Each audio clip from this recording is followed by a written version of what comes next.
Well, joining me in the studio is Natasha Call. She's an associate professor in politics and international relations at the University of Westminster. Many thanks to you for joining us. I mean, you can see why this is a pretty dreadful practice, isn't it? Indian women able to find themselves instantly divorced from Muslim men simply by uttering this word 3 times. I've read of instances where it's done on Skype or even on WhatsApp. It's been hailed as a historic decision. Is it? How important is it? I think that it is without doubt that it is a decision that is going to be welcomed and is being welcomed by anybody who's progressive and is concerned about women's empowerment. However, we have to bear in mind the wider context, which is, one, that this kind of talak has a very low incidence in the first place. So a survey earlier this year found that it accounted for 0.3% of divorces, of Muslim divorces.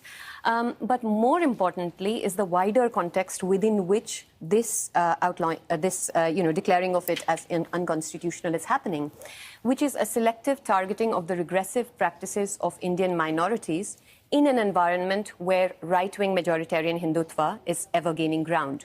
So similar kinds of regressive practices within the mainstream community are not likely to be targeted in the same way, although they should be.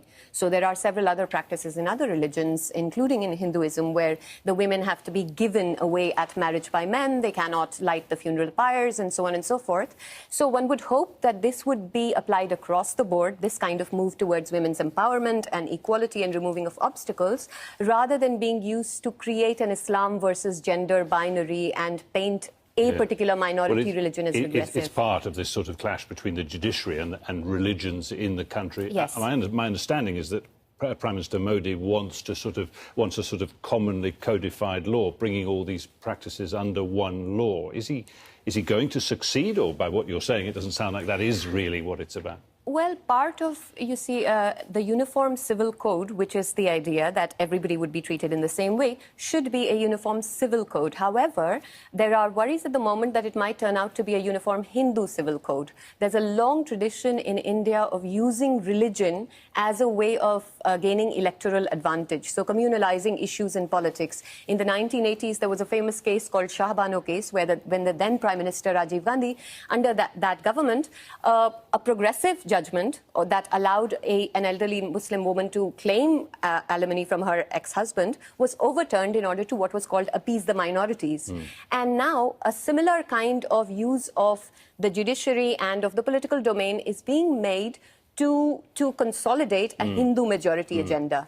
So it's the wider context within which the minorities find themselves being forced to chant nationalist slogans, lynched, for fear of having consumed beef or carrying beef. So in that environment, the celebration of a judgment like this by women and by progressives and by Muslim women is good, but the celebration of it by rather patriarchal and misogynist right-wing Hindu brigade beggars belief, because, this is not, women's empowerment is not the core of what they are about. Nevertheless, a small step on what is a very long road towards women's empowerment in Absolutely. And there's a long history of women's activism in South Asia that has been struggling against this, and we should not take away from that, from that context.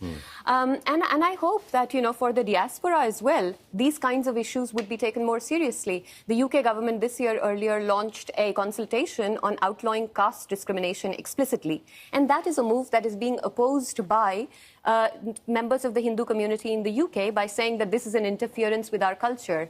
So my view would be that anything that is actually regressive, regardless of which community, majority, minority, which part of the world, should be dealt with constitutionally, judicially, but also at the level of the community. And this judgment is good.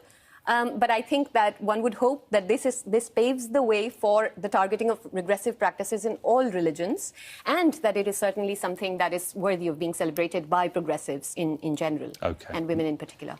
Dr. Natasha Call, we'll have to leave it there. Many thanks for your time.